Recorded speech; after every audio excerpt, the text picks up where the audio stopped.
Good afternoon students. एक बार फिर से मैं आप सभी का अपने इस वीडियो लेक्चर में स्वागत करता हूं और आज मैं लेके आया हूं आप सबके लिए विश्व के भूगोल का पार्ट 3। और इसमें आज हम जानेंगे, आज की जो हमारी क्लास है वो शुरू होगी विश्व की प्रमुख जनजातियां और उनसे संबंधित क्षेत्र। तो आइए हम शुरू करें आज का ये अपना वीडियो लेक्चर, विश्व की प्रमुख जनजातियां और उनसे संबंधित क्षेत्र या देश। अगर अरब क्षेत्र की बात करें तो यहाँ पे की जो प्रमुख जनजाति है उसको कहते हैं बद्दू। कांगो बेसिन में पिग्मीज, उत्तरी अमेरिका में रेड इंडियन, कालाहारी मरुस्थल में यानी कि जो बोत्सवाना में है यहाँ बुशमैन, ग्रीनलैंड एवं कनाडा ये एस्किमो यहाँ रहते हैं। बुशमैन क्या है तो ये जनजातियाँ है कहाँ रहती है तो ये रहती है आपके कालाहारी मरुस्थल में। उसके बाद अगर बात करें तो याकू जनजाति कहाँ निवास करती है, टुंड्रा प्रदेश में, यानी कि ये जो है ना कह सकते हैं कि आप बर्फीली रेगिस्तान में पाए जाते हैं। जापान में जो जनजाति रहती है उसको आइनू कहते हैं, यहाँ की प्रमुख जनजाति है जापान की आइनू। पूर्वी अफ्रीका यानी केनिया की जो में मसाई रहती है। ब्राज़ील बोरो यहाँ की मुख्य जनजाति है। न्यू गिनी में पाओआंस वहाँ की प्रमुख जनजाति है। मलेशिया की प्रमुख जनजाति है सेमांग। न्यूजीलैंड की प्रमुख जनजाति है माओरी। साइबेरिया की प्रमुख जनजाति है युकागीर। मध्य एशिया की प्रमुख जनजाति है किर्गिज। मध्य अफ्रीका की प्रमुख जनजाति है निग्रो। मध्य अफ्रीका में निग्रो प्रमुख रूप से पाई जाती है। श्रीलंका में चेदा और दक्षिण अफ्रीका में जुलू इंकाथा और साइबेरिया में तातार, यानी कि इसको तारतार कहते हैं। प्रमुख जनजाति और उनके आवास की अगर बात करें तो जो विश्व में प्रमुख जनजातियां हैं वह है आपका यूर्त, ये खिरगिज, कालमुख एवं कजाक द्वारा पशुओं की खालों से निर्मित अस्थायी आवास में रहते हैं। टीपी ये रेड इंडियनों द्वारा निर्मित आवास में रहते हैं। क्राल ये मसाई, काफिरा और जुलू द्वारा घास से बनाए हुए जो आवास होते हैं, घर होते हैं, उसमें रहते हैं। इग्लू ये एस्किमो जनजातियों द्वारा बर्फ से निर्मित आवास है, ठीक है। इज्बा उत्तरी रूस के प्रमुख क्षेत्रों में तिकोना मानव निर्मित आवास है। यानी कि देखिए यूर्त क्या है, ये खिरगिज, कालमुख और कजाक जो पशुओं की खालों से जो टेम्परेरली आवास बनाते हैं उसको यूर्त कहा जाता है। टीपी कहा जाता है जो रेड इंडियनों के द्वारा बनाए हुए घर होते हैं, आवास होते हैं, उन्हें टीपी कहते हैं। मसाई, काफिर और जुलू द्वारा घास से जो बनाए गए आवास होते हैं उसे क्राल कहते हैं। और एस्किमो जो बर्फीले प्रदेशों में जो जनजाति रहती है एस्किमो, उसके द्वारा बनाए गए आवास को इग्लू कहा जाता है, ये बर्फ को काट के बनाते हैं। और इज्बा उत्तरी रूस से ग्रामीण क्षेत्रों में तिकोना मानव निर्मित आवास है जिसको इज्बा कहते हैं। उसके बाद हम बात करते हैं विश्व के प्रमुख औद्योगिक नगर और उनमें जो उद्योग हैं उसकी। ओसाका लोहा इस्पात सूती वस्त्र के लिए प्रसिद्ध है। नगोया सूती वस्त्र जहाज निर्माण के लिए प्रसिद्ध है। हवाना सिगार के लिए प्रसिद्ध है। ढाका यानी कि बांग्लादेश की राजधानी, ये कालीन उद्योग के लिए प्रसिद्ध है, यहाँ की कालीन जो है विश्व प्रसिद्ध है। उसके बाद कोबे लोहा एवं इस्पात के लिए प्रसिद्ध है। वेलिंगटन डेयरी उद्योग के लिए प्रसिद्ध है। बेलफास्ट ये जहाज निर्माण के लिए प्रसिद्ध है। एसेन जर्मनी में यह है लोहा इस्पात के लिए प्रसिद्ध है। लॉस एंजल्स फिल्म या फिर पेट्रोलियम के लिए प्रसिद्ध है। लियोन्स फ्रांस में है, ये सिल्क उद्योग के लिए प्रसिद्ध है। वेनिस कांच उद्योग के लिए प्रसिद्ध है। बर्मिंघम लोहा इस्पात के लिए प्रसिद्ध है। मिलान सिल्क वस्त्र उद्योग के लिए प्रसिद्ध है। उसके बाद अगर हम बात करें प्लेमाउथ जहाज निर्माण के लिए प्रसिद्ध है। डेट्रायट ऑटोमोबाइल के लिए प्रसिद्ध है। म्यूनिख जर्मनी में है, लेंस निर्माण के लिए प्रसिद्ध है। चेलियाबिंस्क लोहा इस्पात के लिए प्रसिद्ध है। कंसास मांस उद्योग के लिए प्रसिद्ध है। और मुल्तान, मुल्तान की अगर बात करें तो मिट्टी के बर्तन के लिए प्रसिद्ध है। सिएटल वायुयान निर्माण के लिए प्रसिद्ध है। व्लादिवोस्टोक जहाज़ निर्माण के लिए प्रसिद्ध है। ग्लासगो जहाज़ निर्माण के लिए है। कीव इंजीनियरिंग उद्योग के लिए प्रसिद्ध है। पिट्सबर्ग यहाँ के प्रमुख उद्योग है लोहा इस्पात। और फिलाडेल्फिया लोकोमोटिव इंजन यहाँ पे बनाए जाते हैं। मैनचेस्टर, मैनचेस्टर सूती वस्त्र के लिए प्रसिद्ध है। और हॉलीवुड लॉस एंजल्स है फिल्म उद्योग के लिए प्रसिद्ध है। ठीक है, अब आगे की हम लोग चर्चा करते हैं विश्व के प्रमुख मरुस्थल और उनका विस्तार मुख्य रूप से कहाँ तक है उसकी बात करते हैं। तो सहारा मरुस्थल है जो कि विश्व का सबसे बड़ा मरुस्थल है। यह चाड, माली, नाइजर, सूडान, मिस्र, वेस्टर्न सहारा, मोरक्को, लीबिया, अल्जीरिया, ट्यूनीसिया, मारितानिया में तक फैला हुआ है। इसका क्षेत्रफल लगभग 93,24,000 किलोमीटर वर्ग किलोमीटर है। ऑस्ट्रेलियन मरुस्थल के रेगिस्तान की अगर बात करें तो ये great Victoria, grand Sandy, Gibson, Simpson तथा स्टुअर्ट रेगिस्तानी क्षेत्र में ये शामिल है। इसका क्षेत्रफल है लगभग 13,71,000 वर्ग किलोमीटर। अरेबियन की अगर बात करें तो अरेबियन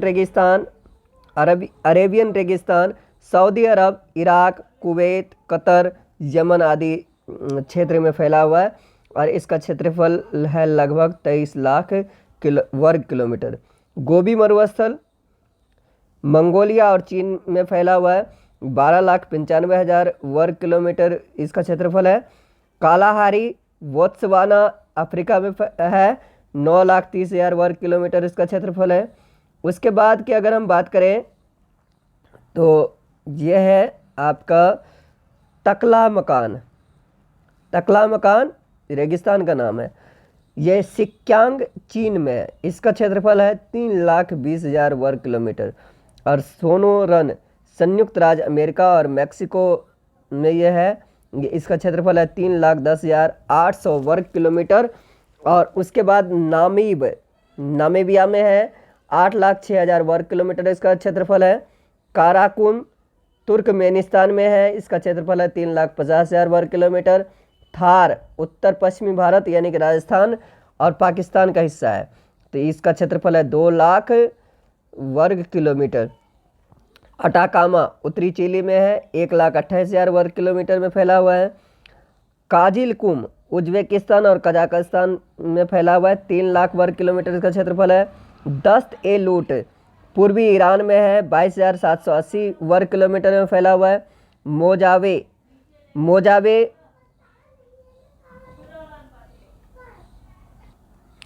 इसके बाद अगर हम बात करें मोजावे यह है दक्षिणी कैलिफोर्निया यानी कि यूएसए में। 77,248 वर्ग किलोमीटर में फैला हुआ है। द सितो डे सेचुरा उत्तरी पश्चिमी पेरू में है। 1,88,735 वर्ग किलोमीटर में फैला हुआ है। और पेटागोनिया अर्जेंटीना में है। 6,73,000 वर्ग किलोमीटर में ये फैला हुआ है। अब देखिए जरा अगर हम बात करें विश्व के प्रमुख विनिर्माण उद्योग की तो देखिए रेशमी वस्त्र उद्योग चीन, भारत, जापान और रूस, फ्रांस ये 5 प्रमुख देशों में ये फैला हुआ है। सूती वस्त्र उद्योग की अगर बात करें तो पहले नंबर पे चीन, फिर भारत, फिर ब्रिटेन, फिर रूस। ऊनी वस्त्र उद्योग की अगर बात करें तो संयुक्त राज्य अमेरिका यानी कि यूएसए, फिर ब्रिटेन, फिर जापान और फिर उसके बाद दूसरे देशों के का नंबर आता है। लौह इस्पात उद्योग जापान, संयुक्त राज्य अमेरिका, रूस, यूक्रेन। और वायुयान निर्माण उद्योग फ्रांस, ब्रिटेन, रूस और संयुक्त राज्य अमेरिका में ये फैला हुआ है। मोटर वाहन उद्योग जापान, संयुक्त राज्य अमेरिका, रूस, इटली, फ्रांस, जर्मनी इन सब में फैला हुआ है। पोत निर्माण उद्योग संयुक्त राज्य अमेरिका, स्वीडन, जापान, जर्मनी, चीन में फैला हुआ है।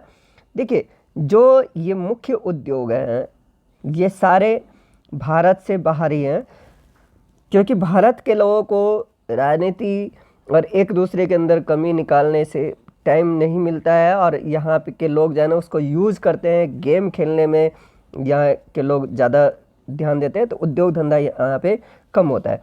तो चल देखते हैं आगे।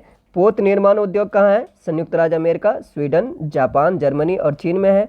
पोटास उर्वरक ये खेत में प्रयोग किया जाता है, ये संयुक्त राज्य अमेरिका और जर्मनी में होता है। और आपकी जानकारी के लिए मैं बता दूं कि उर्वरक जो है ना हमारे यहाँ अधिकांश हिस्सा बाहर से ही मंगाया जाता है, यानी कि हमारे यहाँ आयात किया जाता है, इंपोर्ट करते हैं हम लोग। फास्फेट उर्वरक उद्योग ऑस्ट्रेलिया, संयुक्त राज्य अमेरिका में है। नाइट्रोजन युक्त उर्वरक उद्योग जापान, भारत, संयुक्त राज्य अमेरिका में है। इसके बाद आगे की अगर हम लोग चर्चा करें तो अगला हमारा टॉपिक है विश्व के प्रसिद्ध स्थल और देश। देखिए, statue of liberty New York USA में है। डिज्नीलैंड कैलिफोर्निया यूएसए में है। व्हाइट सैंड्स संयुक्त राज्य अमेरिका में है। Billingsgate London England. Cannes France में है।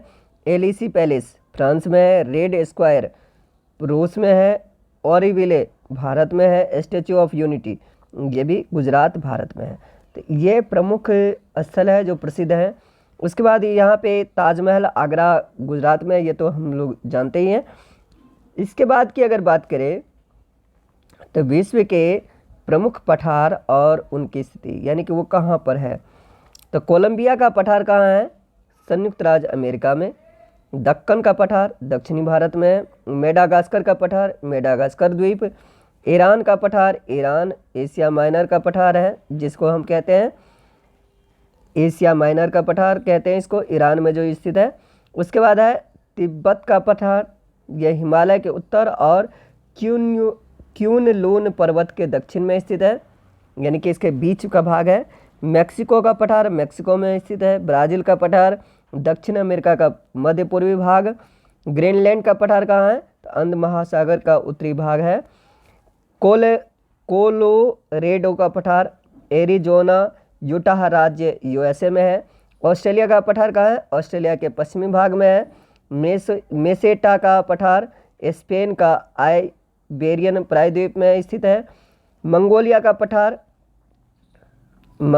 पठार मंगोलिया गणराज्य में है। अलास्का का पठार अलास्का कनाडा यूकान का पठार भी से कहते हैं। ग्रेट बेसिन का पठार कोलंबिया नदी और कोलोरेडो नदी के बीच में है। बोलीविया का पठार बोलीविया और एंडीज पर्वतमाला के क्षेत्र में है। चियापास का पठार दक्षिणी मैक्सिको में स्थित है।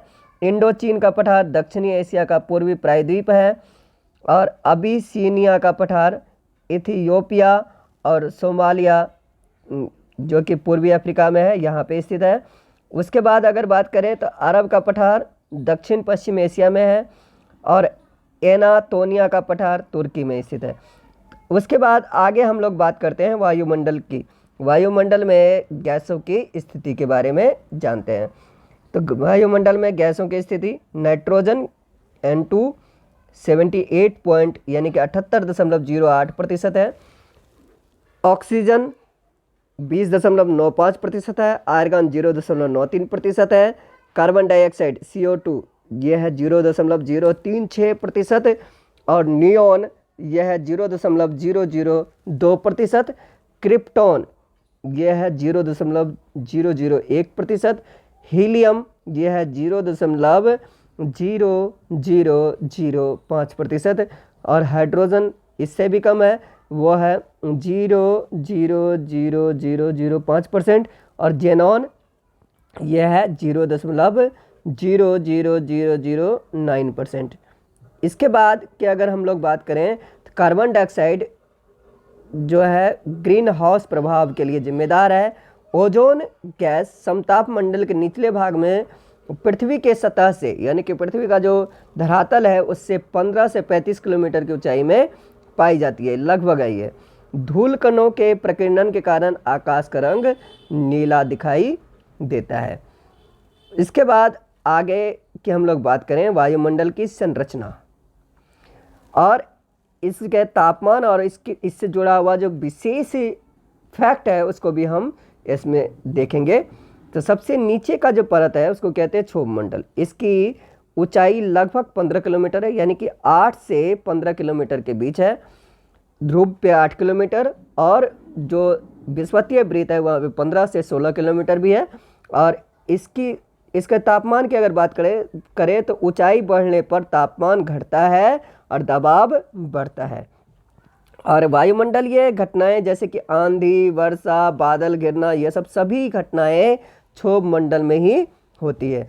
उसके बाद की अगर बात करें तो समताप मंडल। तो समताप मंडल 15 किलोमीटर से लेके 50 किलोमीटर के बीच में है। यहाँ पे इसके समताप मंडल की अगर बात करोगे तो ध्रुव पे इसकी मोटाई सबसे ज़्यादा है, ठीक है। और इसके तापमान की अगर बात करें तो प्रारंभ में तापमान एक जैसी होती है और 20 किलोमीटर के ऊपर जाने पर बढ़ता है। ओजोन गैस 15 से 35 किलोमीटर तक पाई जाती है और ओजोन गैस ही पराबैंगनी किरण से यानी कि अल्ट्रावायलेट रेज से हमारे पृथ्वी की रक्षा करता है। इसके ऊपर है मध्य मंडल। मध्य मंडल जिसकी ऊंचाई है 50 से 80 किलोमीटर। ऊंचाई के साथ इसके तापमान में गिरावट आती है और ऊपरी सीमा मेसोपाज कहलाती है, मेसोपाज। और इसके बाद नंबर आता है आयन मंडल का, जिसको बहिर्मंडल भी कहा जाता है। इसकी ऊंचाई 80 से 640 किलोमीटर तक है। ऊंचाई के साथ इसमें तापमान बढ़ता है, तापमान में वृद्धि होती है। आयन मंडल में संचार उपग्रह स्थापित होते हैं। अरोरा ऑस्ट्रालिस, अरोरा बोरियालिस की घटनाएं भी इसी में होती है। बाह्य मंडल की अगर बात करें तो 640 किलोमीटर के ऊपर है बाह्य मंडल और इसके तापमान के बारे में अभी तक जानकारी नहीं है। उसके बाद अगर बात करें प्रमुख ठंडी स्थानीय पवनें, तो पवन का नाम और उससे जुड़े हुए स्थान यहाँ पे दिया हुआ है, देख रहे हैं। नार्दन पवन कहाँ है? संयुक्त राज्य अमेरिका में चलती है। नॉर्टी संयुक्त राज्य अमेरिका में। अलीबाब पेम्पोरो अलीबाब ये चलता है अलास्का में, जो कि यूएसए का ही हिस्सा है। पेम्पोरो ये है अर्जेंटीना में। पापागोया मैक्सिको। पुगो टुंड्रा प्रदेश, ये सब पवन के नाम है। और 22 पवन कहाँ चलती है? तो पूर्वी फ्रांस स्विट्जरलैंड में। मिस्ट्रल स्पेन और फ्रांस में। बुरान रूस में। और बोरा पवन कहाँ चलती है? एड्रियाटिक तट पे के पास। और उसके बाद की अगर बात करें हम तो केप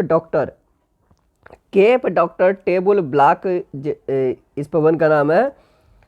तो ये चलती है दक्षिणी अफ्रीकी गणतंत्र में। एक बीच में छूट गया था। बोरा पवन एड्रियाटिक तट के पास चलती है। और हबूब यह सूडान में।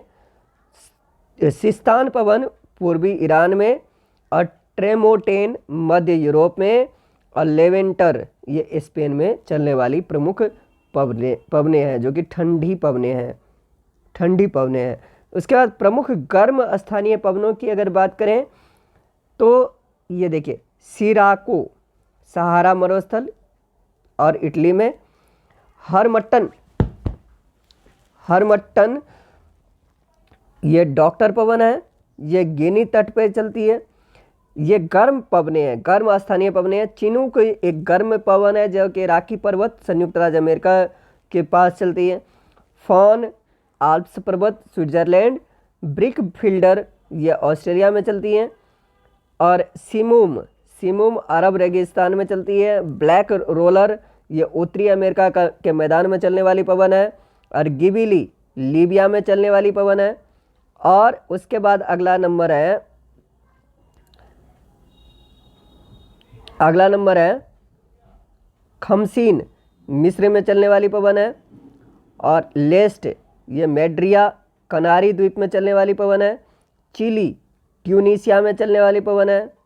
कोइम्बेंग जावा इंडोनेशिया में चलने वाली पवन है। सामल इराक में चलने वाली पवन है। और नॉर्वेस्टर न्यूजीलैंड में चलने वाली पवन है। सता आना दक्षिणी कैलिफोर्निया में चलने वाली पवन है। और सामुन ईरान में चलने वाली पवन है। और इसके बाद लू, लू एक गर्म पवन है जो कि कहाँ चलती है, उत्तरी भारत के क्षेत्र में। अयाला, अयाला ये फ्रांस में। गर्मशील ये दक्षिण पूर्वी ईरान में। सेलोनो, सालोनो, सोलेनो, देखिए सोलेनो ये दक्षिण पूर्वी स्पेन में। पोनेंटी ये उत्तर पश्चिम भूमध्य सागर में। और बर्ग दक्षिण अफ्रीका में चलने वाली गर्म पवन है। बाग्यो ये फिलीपींस में चलने वाली गर्म पवन है। सुखोवे रूस तथा कजाकिस्तान में चलने वाली प्रमुख पवन है। इसके बाद देखिए जेट स्ट्रीम्स यानी जेट प्रवाह।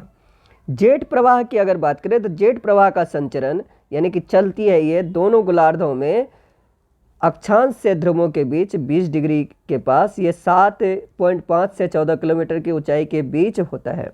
शीतकाल में जेट प्रवाह अधिक प्रबल यानी कि ज़्यादा ताकतवर होता है तथा इनका वेग ग्रीष्म काल की तुलना में 2 गुना अधिक हो जाता है। जेट प्रवाह के कारण तूफान, वर्षा, वायुमंडलीय विक्षोभ, चक्रवात, प्रतिचक्रवात उत्पन्न होते हैं। उसके बाद है वाताग्र। वाताग्र क्या होता है इसको हम जानते हैं। तो वाताग्र जब ढलान वाली सीमा के सहारे दो विपरीत स्वभाव वाली वायु राशियाँ, अलग अलग स्वभाव वाली जो वायु होती है वो मिलती हैं तो तब वाताग्र का निर्माण होता है। आर्द्रता यानी कि ह्यूमिडिटी। तो ह्यूमिडिटी क्या होती है कि वायुमंडल में उपस्थित जलवाष्प को वायुमंडलीय आर्द्रता कहा जाता है। उसके बाद है ओशांक यानी कि ड्यू पॉइंट। ओशांक वायु का वह तापमान है जिस पर जल अपनी गैसीय अवस्था से तरल या ठोस अवस्था में रूपांतरित हो जाता है। इसके बाद है संघनन। संघनन यानी कि कंडेंसेशन। संघनन वह क्रिया है जिसमें जल गैसीय अवस्था से तरल अवस्था में रूपांतरित हो जाता है। गैसीय अवस्था से तरल अवस्था में यानी कि लिक्विड स्टेट में। इसके बाद है ओस। वायु का तापमान ओशांक के नीचे गिरने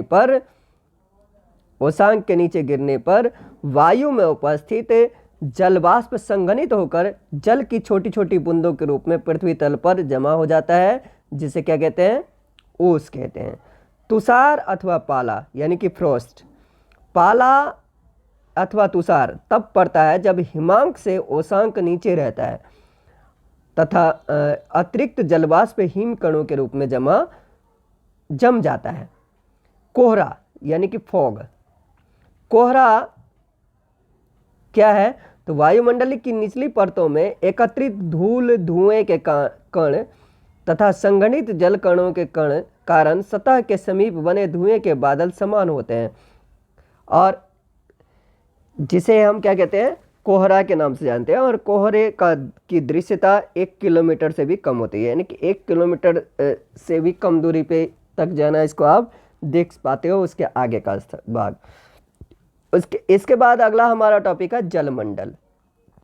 तो जलमंडल का विस्तार संपूर्ण पृथ्वी के लगभग 70% भाग यानी कि 3/4 हिस्से पर है। स्वच्छ जल या मृदु जल यानी कि पीने वाला पानी कुल राशि का मात्र 3% है। 3% भी नहीं है, लगभग 3% है यानी कि यह है 2.7%। यह आपका NCERT कहता है, आपकी NCERT ये कहता है कि यह 2.7% है। उसके बाद प्रशांत महासागर विश्व का सबसे बड़ा महासागर है। समुद्री जल की औसत लवणता 35 प्रति हजार होता है यानी कि कह सकते हो कि 35 ग्राम प्रति 1000 लीटर है। 35 प्रति 1000 है। और विश्व में सबसे अधिक लवणता जिबूती की असल झील 348% एवं तुर्की की वान झील 330% में पाई जाती है।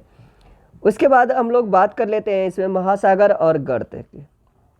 तो प्रमुख महासागर और उसमें पाए गए गर्त और उसकी गहराई। तो प्रशांत महासागर में मेरियाना गर्त है जिसकी गहराई है 11,033 मीटर। प्रशांत महासागर में ही मिंडानाओ गर्त है जिसकी गहराई है 10,540 मीटर। प्रशांत महासागर में ही एक गर्त है जिसका नाम है टोंगा, जिसकी गहराई है 10,882 मीटर। अटलांटिक महासागर पश्चिमी द्वीप समूह में पोर्टो रिको, जिसकी गहराई है 8,385 मीटर। और पूर्वी हिंद महासागर में सुंडा गर्त है जिसकी गहराई है 8,152 मीटर। और दक्षिणी अटलांटिक महासागर में रोमसे गर्त है जिसकी गहराई है 7,631 मीटर। तो अभी के लिए फ़िलहाल इतना ही, और इसके बाद हम लोग जानेंगे आगे की बात प्रशांत महासागर की गर्म जलधाराएं और उससे आगे की बात। तब तक के लिए have a nice day, take care, take safe, thank you for watching.